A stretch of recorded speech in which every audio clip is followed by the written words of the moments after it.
Okay.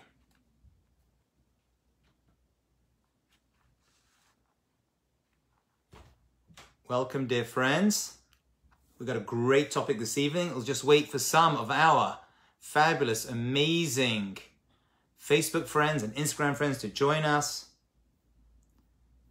And of course, our Zoomers. Welcome. We have a fantastic topic for you guys tonight.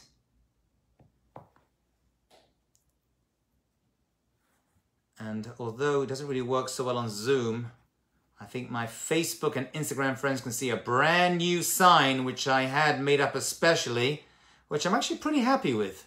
The only problem is when I do Instagram and Facebook, it reverses. So I have to put it on backwards behind me, and I think it appears backwards on Zoom. So Zoom people, what it says is, it's backwards for you, I apologize, nothing I can do about that. Rabbi Hadjioff is live on air. There it is. The brand new sign. First class. I need to spice this up a little bit. I need to turn my office into a studio. I'm getting there slowly, slowly. I'm going to figure it out. Thank you, Hindle. I appreciate it. Yeah, it looks good, right? It looks pretty good. Unfortunately, on Zoom, it's backwards. Trust me, my Zoom friends, it looks amazing. If you're not on Zoom.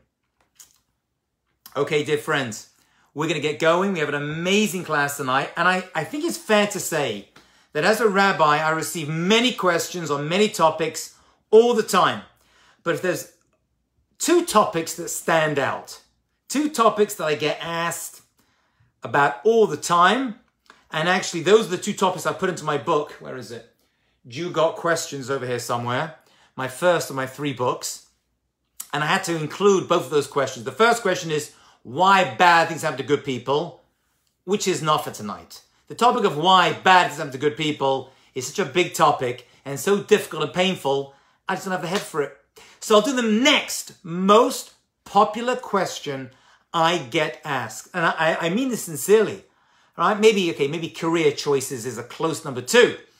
But definitely 2 or 3 for sure is people calling me up or emailing me or Facebooking me or Instagram. I'm the most contactable rabbi in the entire world, and asking me about a dream they had last night or 2 nights ago or last week. Dreams seem to be a very popular topic among the Jewish people. I'm going to assume, by the way, my friends, that it's not just the Jews. I think this whole fascination with dreams is something that is pervasive in us humans, and the Jewish people are not different.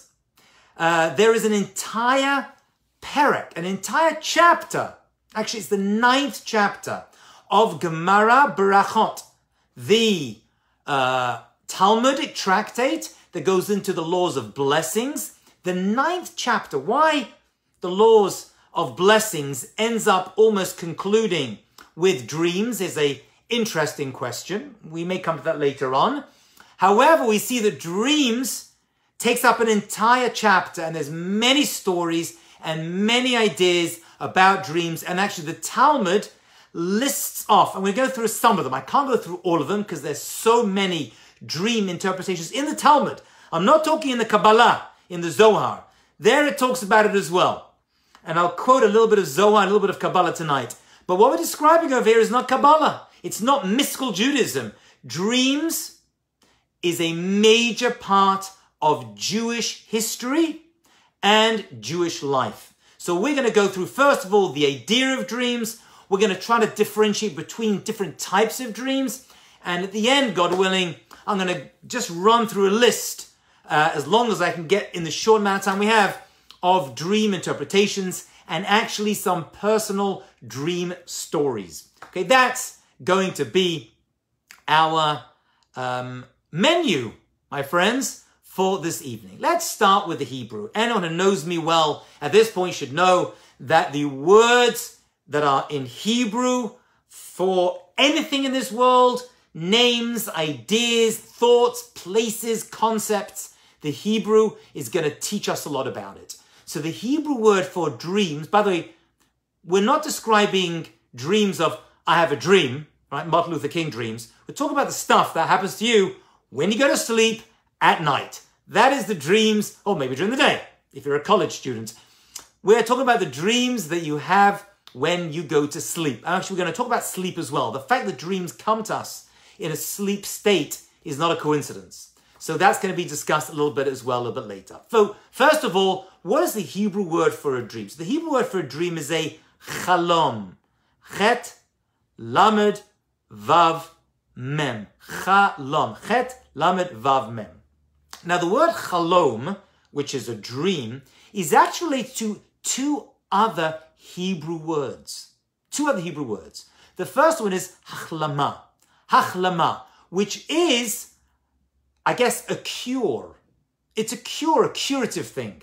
Right? You see, there are certain places we go to get healed in Israel, right? It's called hachlama. It's a cure. Why is the word for dream the same as the word for a cure? Because there is a curative effect. Dreaming is good for you. When you are in the REM state and dreams come to you, there is a, first of all, we believe maybe a physical curative property that dreaming has, but definitely a spiritual one as well. There's something good for a person spiritually when they dream. Actually, the Gemara says that if a person goes 7 days without a bad sign, to go 7 days without seeing a dream. Now, many of you are thinking, what are you talking about? I've gone many days, many weeks without dreaming. The truth is, you probably haven't. You probably don't even realize how much you dream without remembering what your dreams are. Many people actually have techniques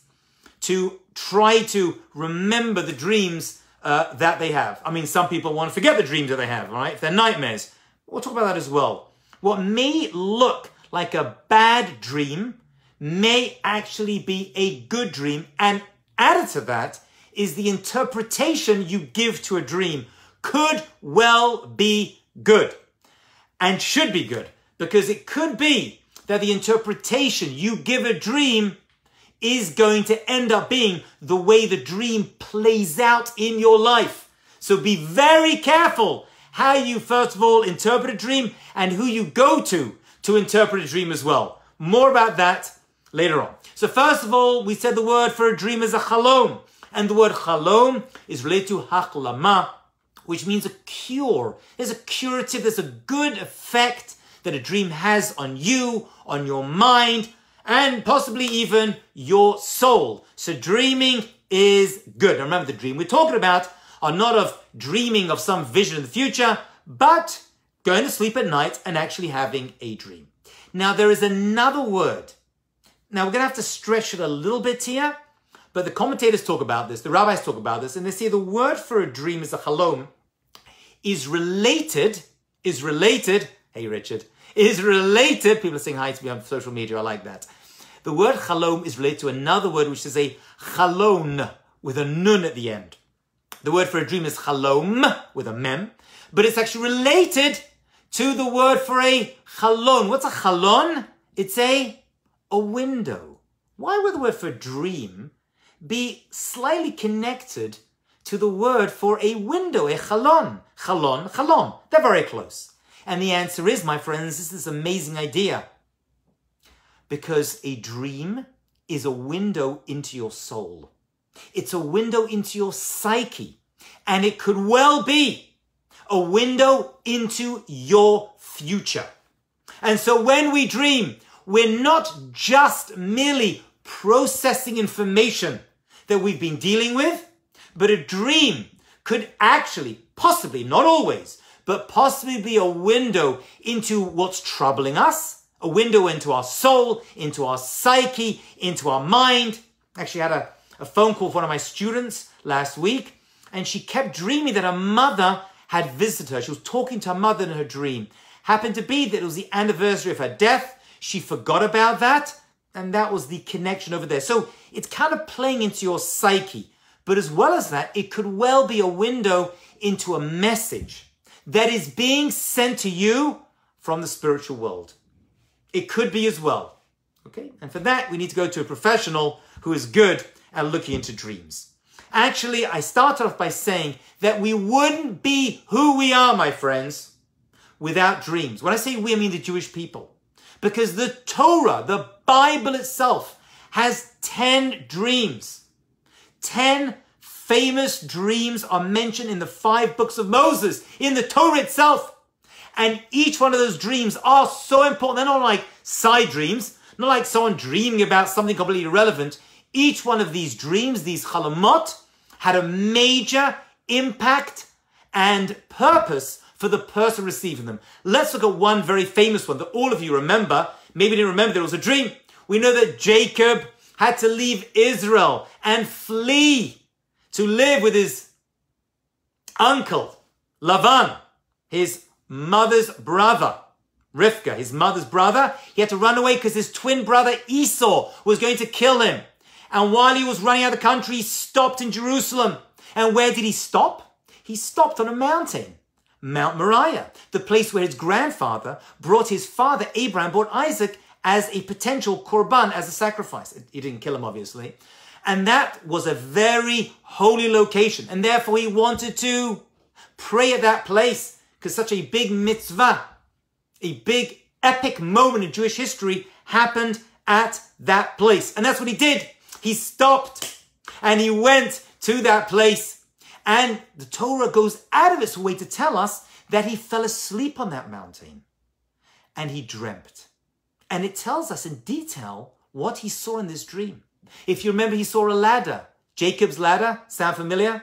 And the ladder had angels, and the angels were ascending and descending. Why were they doing this? Many interpretations. I'll give you one of them, the most important one. Each one of these angels, there were 4 angels that represented the 4 exiles that Jacob's descendants, the Jewish people, would go through during Jewish history. And therefore it was revealed to him at that time, and us as well, because that dream was written in the Torah. God put it in the Torah so that the dream became public for all of us. And we knew that we were going to be in exile, which we are still in to this day, for Jewish history. And it came to Jacob in a dream. So that dream was prophetic. Some dreams are prophetic, not all. I hasten to add, but Jacob was at a level where God communicated to him through a chalom. And that chalom was a chalom. That dream was a window. Window what? Into Jewish history. So now, a major part of Jewish history was revealed to Jacob and us through a dream. We now know that we're going to go through 4 exiles. The Babylonian exile, and the Persian and Median exile, and the Greek exile, and the Roman exile as well, which we are still in today, possibly. Another discussion, not for now.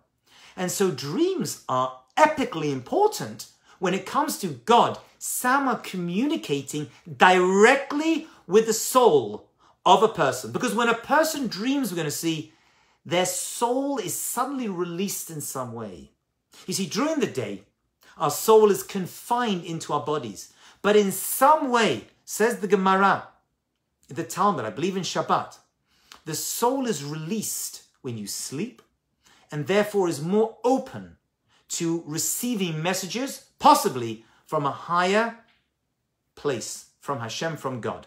And therefore God uses dreams as a way to allow a person's soul to receive information from the higher world. And of course, I can't go through all 10 dreams, but Joseph dreamed, if you remember, and his dream was that his brothers would one day bow down to him, which he saw, and he saw a agricultural metaphor. Many times, prophecies come through dreams, but they're not clear, right? They're given in a certain mystical, kind of wrapped up in some metaphor, which is not always so easy to decipher. Moses was different. Moshe Rabbeinu's dreams, his prophecy was clear, like 2 people having a conversation. But for everyone else, when they receive it, it doesn't come so clearly because our souls are not so pure. And therefore they come clothed in various metaphors, which we're going to go through tonight. And of course, Pharaoh was given dreams as well. And even his cupbearer and his baker were given dreams. And all these dreams had a purpose. They were all there to make Joseph, important and rise in power in Egypt, which prepared Egypt for the receiving of the Jewish people, so that when Joseph's brothers came down to Egypt, they were ready to go. Joseph was there. He had the dreams. He was powerful. So without dreams, Jacob wouldn't have survived, right? And we wouldn't know what's going to happen to the Jewish people throughout history. Joseph wouldn't be who he was, right? He wouldn't be able to prepare Egypt for the receiving of the Jewish people. Can you see how dreams are now having a major impact, not on just these people, but on all of Jewish history? That level of dream is prophetic, is nevuah. Okay? Says the Zohar. Let's quote a little bit of Kabbalah. The Zohar says on page 183, side B, nothing takes place in the world except what has previously been made known, either by means of a dream or some other means of proclamation. Says the Zohar. Let's try to decipher this piece of Zohar. Says the Zohar, the Kabbalah, that before something happens in this world, there is a communication. There's a warning. There's a revelation that something is going to occur. Someone in some place, maybe not one person, maybe that information is given to 5 people, 10 people, 50 people at the same time. We don't know. Maybe just one great person, maybe thousands of people. We're not too sure.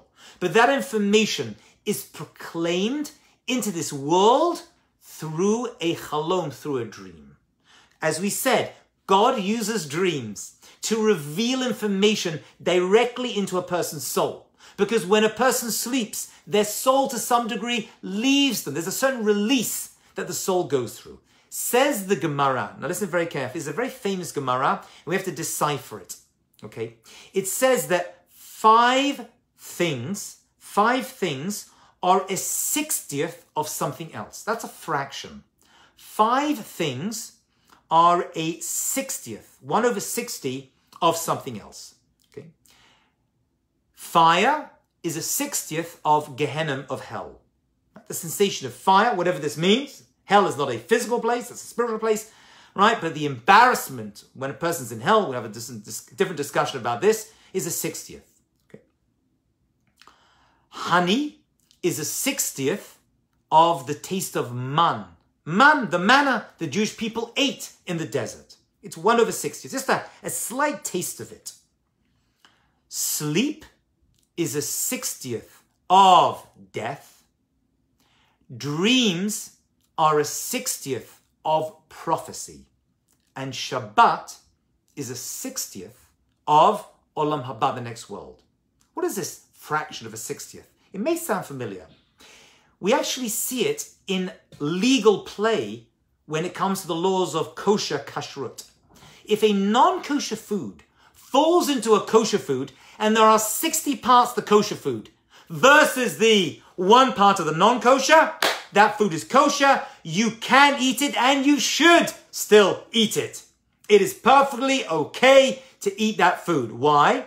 Because the 1 part of non-kosher food, of pig or milk, is now nullified in the 60 part of kosher food. Because 1 over 60, once it hits 60th, it goes from existing to non-existing. A 60th in Jewish law and Jewish philosophy is that which goes from existence to non-existence. It's just on the cusp of reality. Let's go back to our 60th as well. We said that 60th, sleep, is a 60th of death. It's just a small taste of it. Shabbat is a little taste of what the next world's going to be like. It's me'en olam haba, we say in Hebrew. And dreams are a 60th of prophecy, which means they just taste. You want a little taste of what prophecy is? You can taste it. Where a person's soul is opened up to a higher power, to God's direct revelation, that's a dream.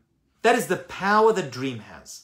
So when a person dreams of something, and more importantly, if that dream moves you and you feel something, not just processing something, I'll define what that means in a moment, but if a dream moves you and you feel something because of it, or, says the Gemara, the Talmud, if you have a dream that repeats itself a few times, you are probably receiving a message from the spiritual world. What that means, I can't tell you, but it means that somehow you're receiving some kind of intuitive message, a fraction, a 60th of nevuah, of prophecy. And such a dream should probably not be ignored. It's interesting. Let me talk about a bad dream. Now, you don't know what a bad dream is. You may think you know what a bad dream is, but you may not. I'm going to give you dreams which may seem really bad, and you're like, oh, what a terrible dream. And actually, they are amazing dreams to have. So you have to understand what that means. But just because you have a bad dream, but there are dreams which are really negative, okay? There are 2 times you're allowed to fast on Shabbat. It's forbidden to fast on Shabbat because Shabbat you have to eat and enjoy, have a great time and sing. But you are allowed to fast twice. One of them is Yom Kippur. Yom Kippur is called the Sabbath of Sabbaths. It's the Shabbat Shabbaton.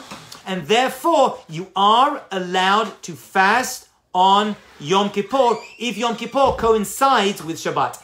If a bad fast day, like Tisha B'Av, for example, right, then, the other fast days, we push them off. We don't want to have a negative, sad fast on Shabbat. But Yom Kippur is an exception. There's one other exception, and that is fasting for a bad dream. Fasting for a bad dream is permitted, right? A ta'anit, a fast for a dream that you want to ameliorate, you do on Shabbat. Now, in all my years, I've never heard of anyone who actually fasted on Shabbat for a bad dream. However, I do know people who've given tzedakah, charity, for having a bad dream, and the monetary equivalent of 3 meals. You have 3 meals over a day, so they'll give the monetary equivalent of 3 meals. So that will also ameliorate, take away the power of a bad dream.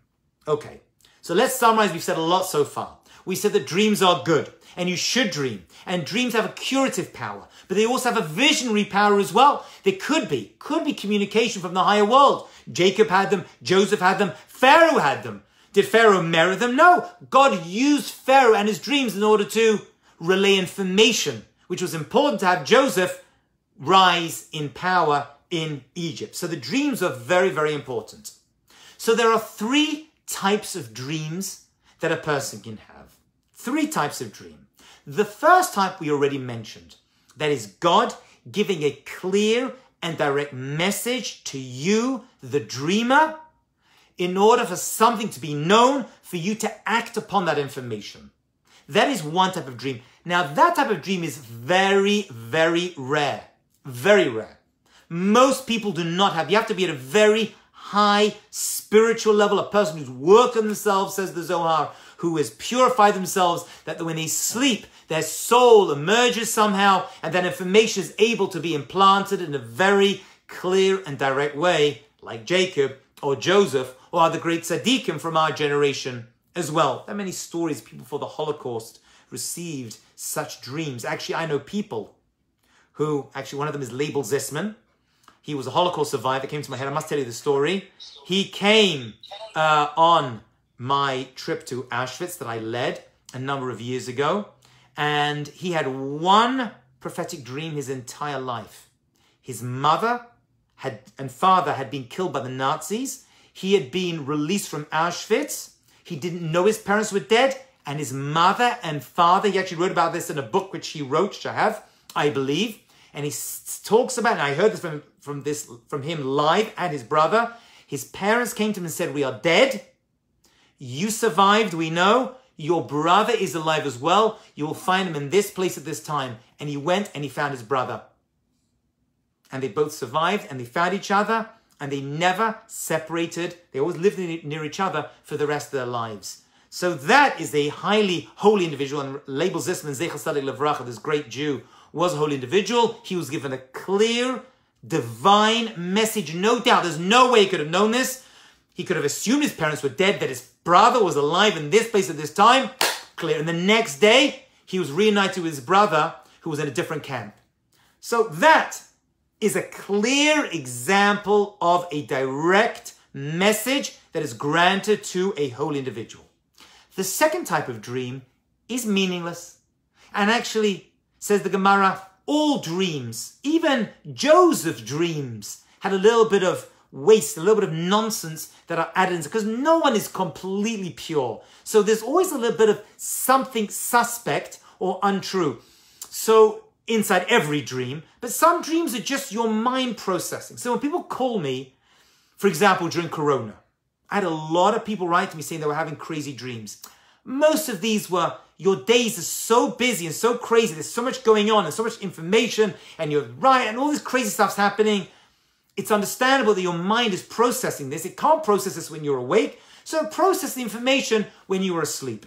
And therefore, if you dream about something that you saw that day or that week, it's probably not anything at all. It's a meaningless dream, which is most dreams. Most dreams are meaningless cycling of information. It's having a curative effect, but it's not a communication some way or some kind of vision, some kind of chalon, some kind of window. It may be, as Freud was obsessed with, right? The meaning of dreams. You read his book on it if you're interested. He goes a little bit too far. But it could be your psyche is trying to deal with stuff and it comes out in your dreams. That could well be. There's nothing crazy about that, right? We go through certain stressful periods in our lives, and our dreams are there to allow us to kind of process and to cure this part of our personality. Okay? In other words, those kind of dreams are explaining more about us than they are about the dreams. More about the dreamer than the dream. Let's put it like that.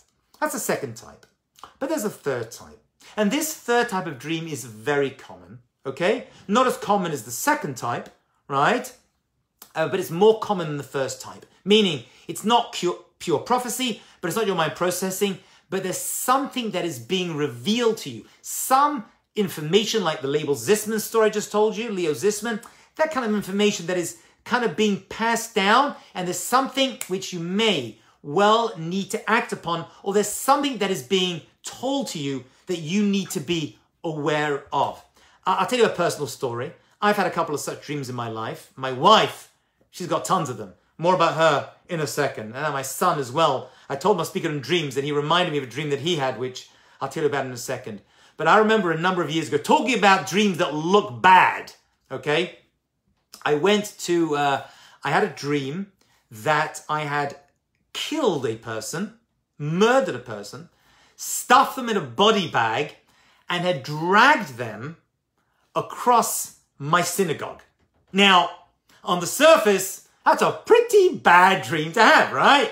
Killing someone, put them in a body bag, drag them, and I remember this dream like it happened yesterday. You know, these dreams kind of stay in your head. And I was dragging this body across my synagogue. And I woke up and I was shocked by it. Shocked enough that I went to see a certain rabbi who has since passed, who was an expert in this field, who I learned a lot from over the years. And I spoke to him about this dream, and and as soon as I told him the dream, his face lit up. And I was nervous. You have to understand. I'm like, Rabbi, had a bad dream, killed a person, put him in a body bag, and shoved him across my synagogue. So I was expecting like, well, that's bad. He's like, oh, amazing.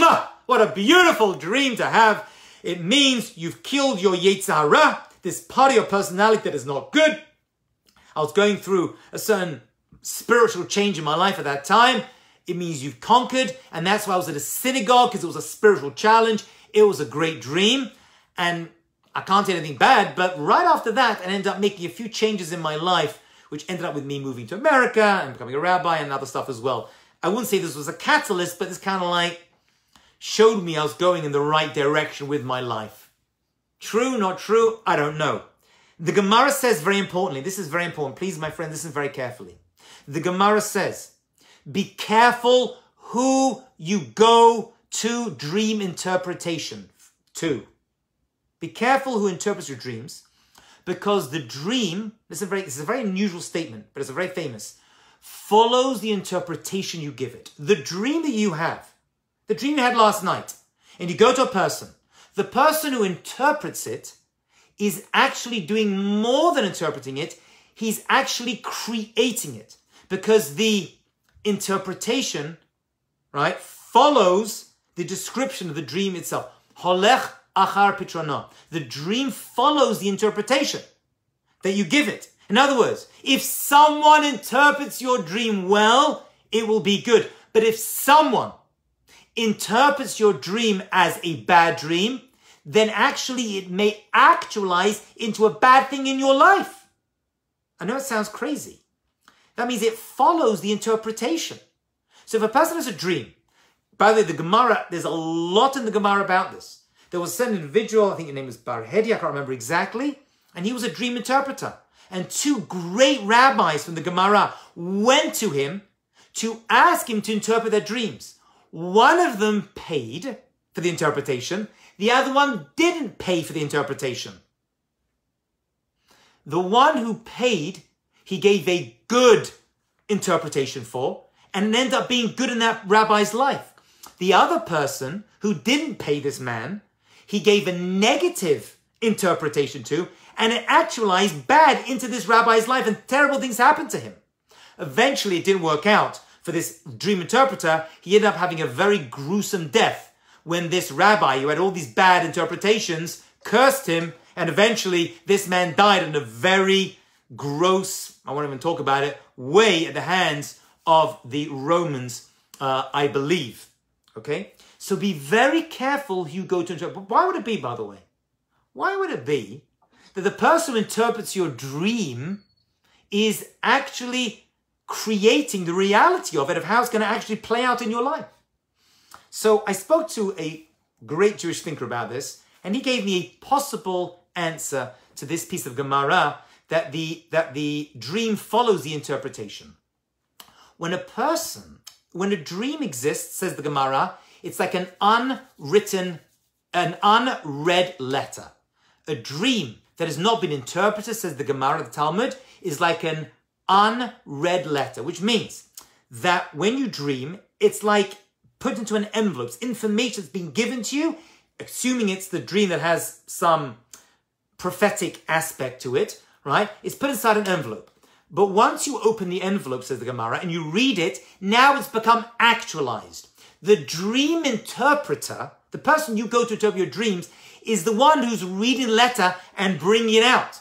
And therefore, when they read that information, when they interpret it, they're taking that information which actually wasn't known. It was hidden and closed. And by interpreting it, they are bringing it out into the world. It's a very dangerous game to play. Because if you give a positive interpretation, that's good. And it should be. The Gemara says, many dreams that people should have, you can read the Gemara for yourself, you can read it in the English. Many dreams, you should say, I saw a good dream. And you, as soon as you wake up, give it a positive twist. It may seem bad, but you want to give it a positive twist, if you're able to. Some dreams you're able to do that for, some you're not. But never give it a bad interpretation. And if the person speaks to you and gives a bad interpretation of it, or a warning with it, you got to be careful. You better act out on information in order to, heaven forbid, prevent something bad from happening. But even bad dreams, says the Gemara, and Rashi explains why. Even a bad dream may be a good dream because it makes you scared. You wake up like, wow, it's like a nightmare. We call it a nightmare. But actually it forces you to repent. It gives you kind of like, wow, I've got to improve my ways in order to, heaven forbid, prevent this thing that I dreamt about actually happening to me or to somebody else. Many times, I can tell you many, many stories of people who were approached by the people who said, no, I've not spoken to you in a few years. I had this dream about you. Go to somebody to discuss this because it came to me very clearly and it shook me. If it shakes you, like really, then now, again, if you're having a stressful day or a stressful week or a stressful month, which we've been having, these dreams are very, very common. They are less important. Again, they're just your mind processing the information. Okay, I don't have too much time left. I want to go through a number of dreams themselves that the Gemara goes into, and actually have a sefer, a book in Hebrew, that goes through many, many dreams that people can have, and some of the possible interpretations if they are a prophetic type of dream. Let's start with one dream which I hear again and again and again from many, many people, and it is the dream of your teeth falling out. Teeth falling out. Now I'm sure, I know, many of you watching at some point have dreamt about teeth falling out. So I remember one week I had like 3 people call me or email me, right, many years ago with this dream, but I've heard this a lot. I I'm not exactly sure what the interpretation is, but I did find, I think it was actually Siddur of the Yavitz, I believe. I remember reading the introduction, and he talks about this, and he makes it a differentiation. And he says it depends. If the teeth come out whole, many people tell me they actually like they're pulling a string and their teeth attached, that's a good omen. That is a good sign. If they come out crushed, right? They come out crushed in a fine powder, I believe he says, if I remember correctly, that may not be a good sign. Worth praying to God about, to ameliorate it, is actually a part of the Siddur. Oh, by the way, side point. Giving tzedakah is a way to ameliorate, that means to wipe away a negative dream. But the Gemara actually tells us the best time to wipe away negative dreams so that they don't actualize is to go to synagogue when the Kohanim, when the priests are blessing the people, which Sephardim happens regularly. Ashkenazim happens in Israel, but even to Ashkenazim outside of Israel on the holidays. And there's actually, if you look inside many of the Siddurim, the ArtScroll has it, there's a little piece over there you can read. I actually printed it out and put it in my first book, You Got Questions, that you say while the Kohanim are blessing you, okay? For some reason, there's a certain opportunity to wipe away negative dreams while the Kohanim, the priests, are blessing us on the podium on Jewish holidays or during the week if you're Sephardi or live in Israel. And that will wipe away your dreams, your negative dreams. Okay? So if a person does have a negative dream, giving tzedakah, giving charity, praying, going to someone great in order to help you get a good interpretation or how to fix that situation, or go to the Kohanim, go to the priests, and they will ameliorate the negative dream for you. So that's teeth. So teeth depends. Whole, good. If they're crushed and crumbling, maybe not so good. Why teeth mean that? I have a certain theory. It's not for now. If you want, I'll discuss that actually on Pesach. Because on Pesach, we talk about teeth. Not just to eat the matzah. Right? We talk about sharpening teeth. On Pesach, that's another discussion. Not for now. It's a bad omen if a person dreams about fasting. Okay? If you dream that you're fasting, that is not a good dream that a person should have. Okay? By the way, why do we dream at all, by the way? I just want to give you a little, just give me 2 minutes to just take a little sidestep, just a left field. Okay? Why do we sleep? Actually, is a good question.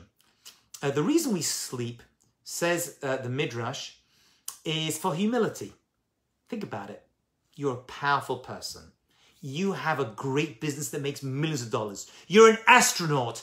You've flown to other worlds, right? And you've conquered. You've made your millions. You're powerful. You're famous. And then you spend a third of your day paralyzed, right? Paralyzed, no matter how powerful you are, a third of your day, a third of your life, I guess, if you will, is spent in a paralyzed state where you can do nothing. Right? It's amazing. Everyone needs to sleep. The most powerful person, the billionaires, the poor people, the famous, the rich, makes no difference. We all have to sleep. We're all the same.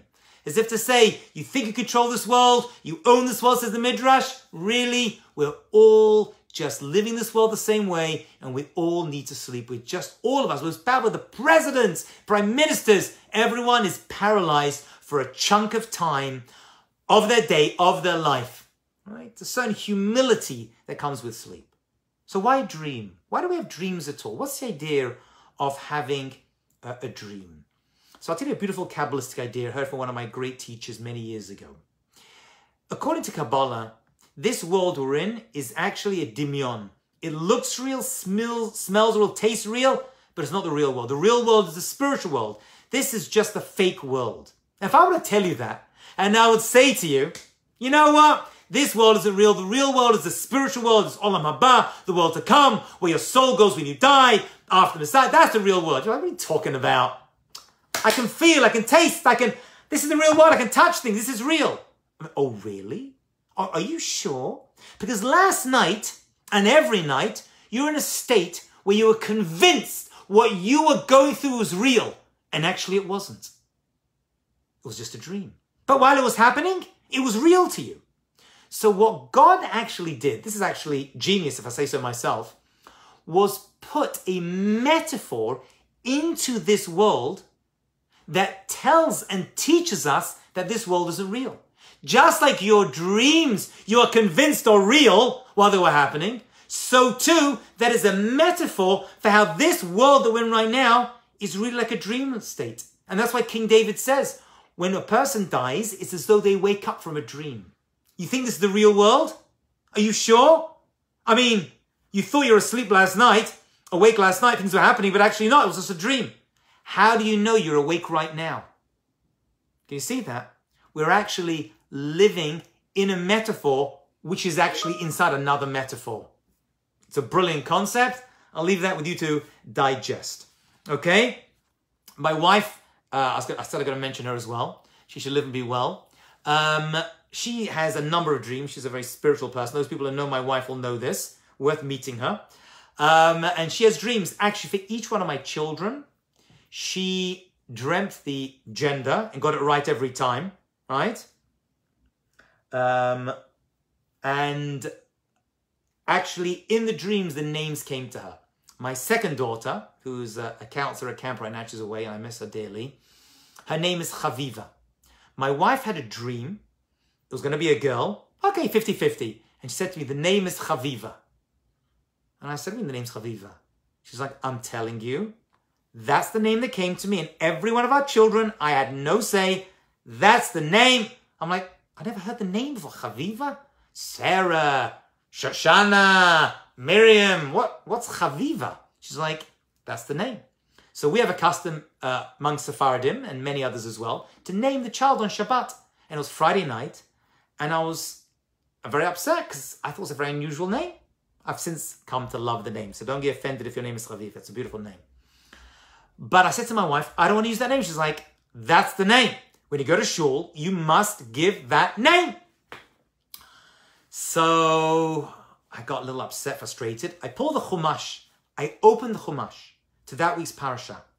That week's Torah portion. In the first chapter, in the Hebrew, it used a certain word, right? Keshura b'nafsha, his soul was connected. Tara b'unglas, Chaviva. My daughter was born on Hanukkah as well. So first of all, it was there in that week's portion. The only time that I've ever seen in the entire Bible. It was Hanukkah. And Hanukkah is the only holiday that the Maimonides describes as Chaviva ad Ma'od. A very Chaviva holiday. I said to my wife, that's it, you win. She's like, I know, I told you that's the name. By the way, I called one of my rabbis right before Shabbat and I said to him, my wife had a dream and she saw the name Chaviva. He's like, oh, unusual name. But if that's what she wants, do it.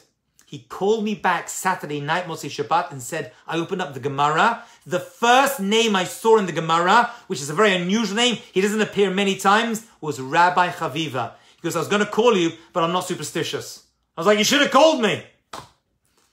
Revelations, names are important. They reveal a person's mission. But if you met my daughter Chaviva, she's very special. She's Chaviva, very endeared and loving. Right? That's exactly who she is. If a person saw that dreamt, then let's go through some dreams. We only have 5 minutes. If a person dreamed their nose fell off, it's a good sign. Or a person touches or moves their nose. Because the nose is af. Af means anger. It means that you are angry. You're having an angry part of your life. But the anger is going to go away. I'm going to run through these. You know, this is actually recorded on Facebook and Instagram. You can come back and review this list later on. Let's say a person dreams that both the hands were cut off. Bad dream, right? Wrong. It's a very good dream. It means that you have no need for the labor of your hands. It means that now you're going to be wealthy and you're not needing to use your hands. The money's going to come to you. Let's say a person's jaw falls away. Okay, you dream that your jaw, your face somehow separates. It's a good dream. It means that people plotted to do bad against you, but that bad has gone away. And now these people who wanted to hurt you are no longer able to hurt you. Let's say that both your legs were cut off. What a bad dream, right? Good dream. It means you're about to go up in power and be elevated. and you won't need your feet to take you around. You're going to be ridden and driven nowadays, I guess, with the same thing around. And that's a good thing to see. Let's say a person sees a well in a dream. That means peace will come their way. We know that Isaac dug wells, which brought peace to the world. So well and water in general. Water, en maim el Torah. Seeing water. Actually, I saw water in my dream last night. Boom! Right? I did. It's the ocean. It was actually a very clear lake I saw last night. Don't know what that was. But seeing water in a dream is a very good thing. Water is a source of life. Seeing water in a dream or a well is a good thing. There's a book written called The River, Kettle and the Bird. The river, the kettle and the bird. And the Gemara says if you see one of these three, a river, kettle, a bird in a dream, it's a good sign. That means good things happening. Why those three particular things is a whole discussion. You can, it's, oh God, who wrote that book? Oh my God. Okay, if you want to see it, you can find it. It's a very interesting book. And it talks about these three things, okay? If a person sees a reed in a dream, that means wisdom is coming away. Because the word is kaneh for a reed, and kona means to acquire. Many dreams are play on words, okay? What if you dream you're buying a new talit? Beautiful. It could be a sign you're getting married, but you're being covered up in mitzvah. Dreaming of a mitzvah in general is a good dream to have. I have, hopefully, it's a recurring dream of reading from the Torah. That's a good thing. If you see an ox in a dream, okay, if you're eating its meat, it means you become wealthy because eating meat is a sign of wealth. If it's goring you, Aaron Feldman, thank you, Hindel. Rabbi Aaron Feldman's book, River, Kettle and the Bird, thank you. If it's goring you, it means you're studying well. If it bites you, it means trouble is coming. If it kicks you, you're going on a long journey. Makes sense, right? Ox kicks you, off you go. And if you're riding an ox, it means you're going to greatness. So remember, if you see an ox in a dream, ride it, but don't let it bite you. If you see a donkey in a dream, it's a very good sign. It means salvation is coming because donkey is something which Mashiach, the Messiah, is going to ride on. So a dreaming of a donkey means salvation is coming to you personally or maybe your family, I don't know. If you see grapes in your dream, if they're white, it's a good sign. If they're black, it's a good sign if they're in season. If they're out of season, then maybe not such a good sign. I know I'm rushing through this, but you can watch this again. This list is coming from the Gemara and other holy books, but mostly this list is the Gemara. By the way, the Gemara has many, many more interpretations. Some of the things are so explicit, I wouldn't like to tell them on air. You can study it privately, one-on-one with people. But some dreams about intimacy that a person sees in their dreams could actually be very good signs. A white horse is a good sign. A red horse, if it's moving slowly, it's good. If it's fast, maybe not so good. Seeing Yishmael, I've actually heard people seeing famous biblical characters. Many times it's a good sign. Seeing Yishmael, right? You would have thought that is the son of Abraham through his wife Hagar. You may have thought that's a bad sign, right? He wasn't such a good person, but it's a good sign because Yishmael is actually made up of two words. Yishmael, God hears. That means that God hears your prayers. So if you see Yishmael in your dreams, good sign, okay? Seeing an Arab, a general Arab, says the Gemara, 2,000 years ago, may not necessarily be a good sign. A camel, gamal in Hebrew, says the Gemara, it means that death has been decreed upon you, but you escaped it, okay? Because it's a play on words. Gam Allah, when they escaped Egypt and went down, they escaped the famine. Our forefather, it says Gamala. It's a play on gamel, same other word. And it's a good sign. If you see Pinchas, right? Pinchas means from the Torah. It means great things are going to happen. By the way, how you know these people are who they are, I don't know. But many people have told me, I saw Moses in my dream. I'm like, how do you know? Right? It looked like Charlton Heston. Like, I can't tell you how I know. I just know. There's something to that. I don't poo-poo it. Okay? If you see a monkey in a dream, it's not a good sign. Flying in a dream, generally speaking, is just a sign that your soul feels released. That's a general thing. But it's a good sign. It means you are, out there and your neshama is possibly moving around. Saying Shema in your dream means you're having divine presence. Okay, saying Shema in your dream means you're having God's divine presence come upon you. Putting tefillin on your dream means you're going to rise to greatness. Putting on tefillin in your dream means you're going to rise to greatness.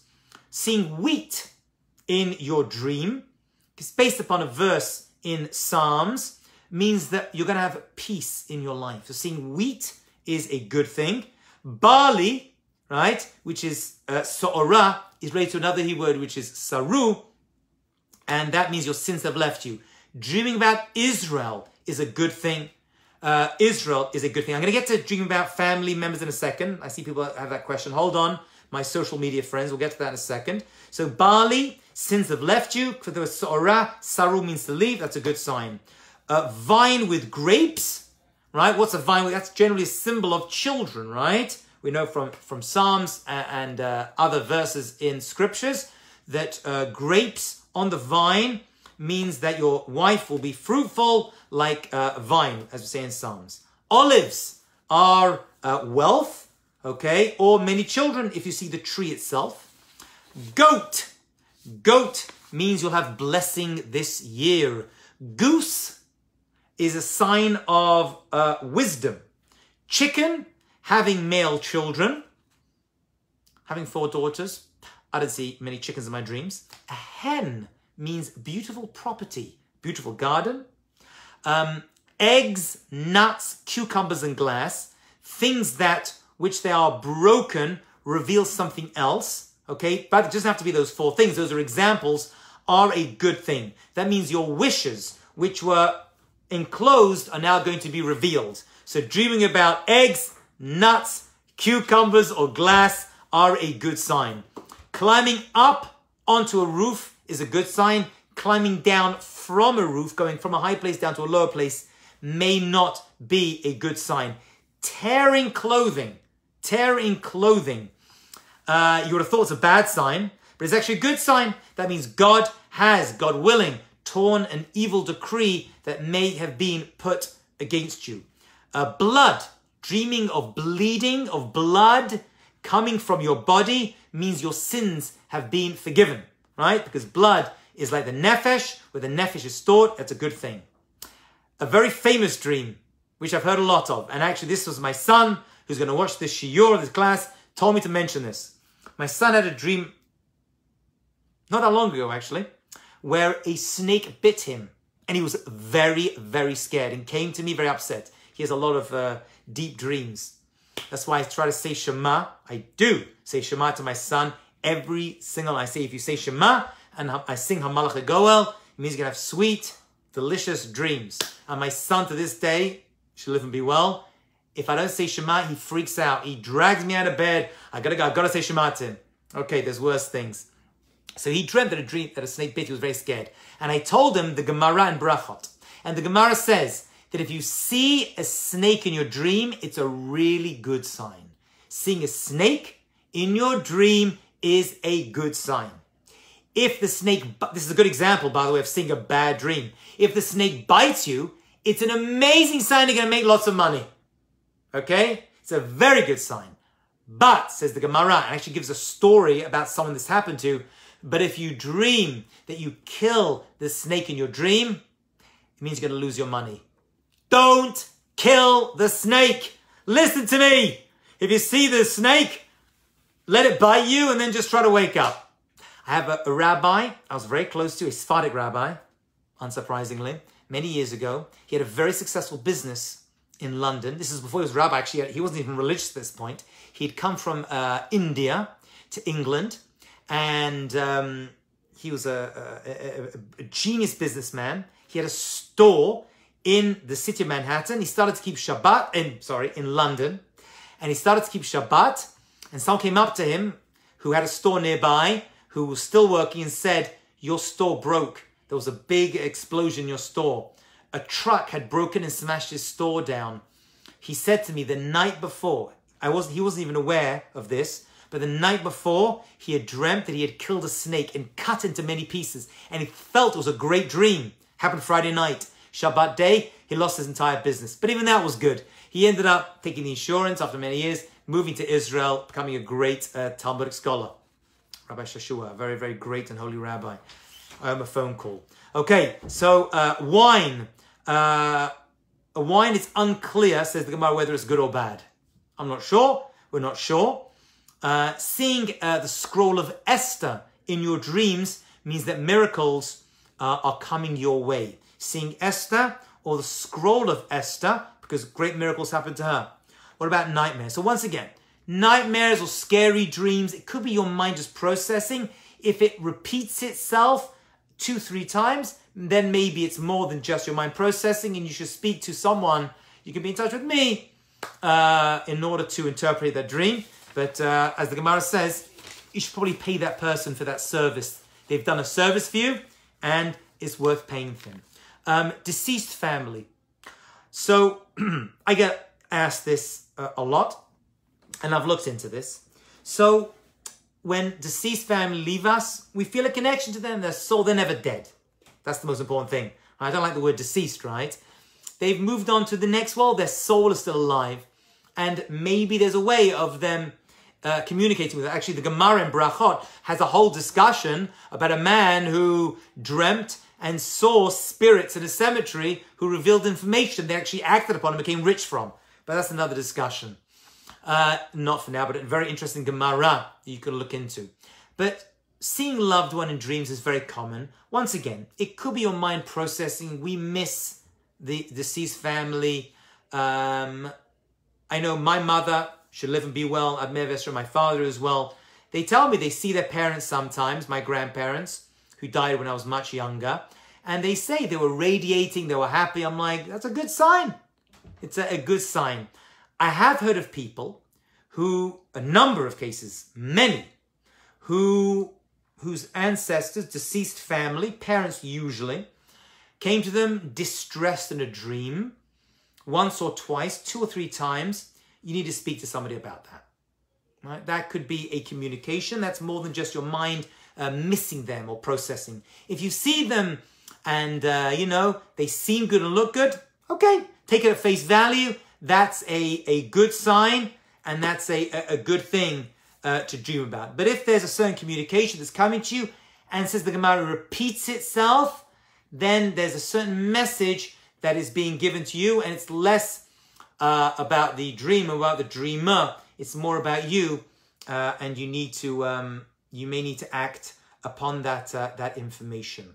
Okay, but generally speaking, dreaming of deceased family members is a good thing.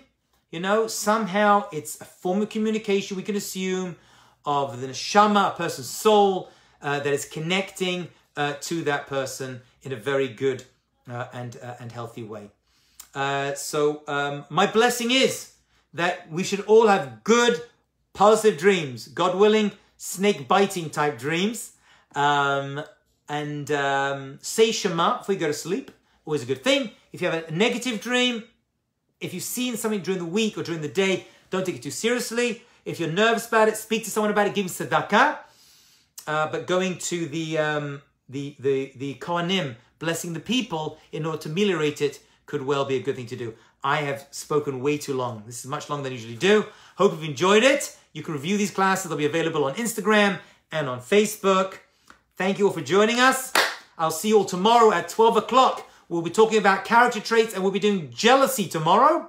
And next week, more fundamentals of Judaism. Have a great, successful, beautiful, amazing week. Shalom. I have a question. Hello? One second. Okay, I'll let you do that. 1 second.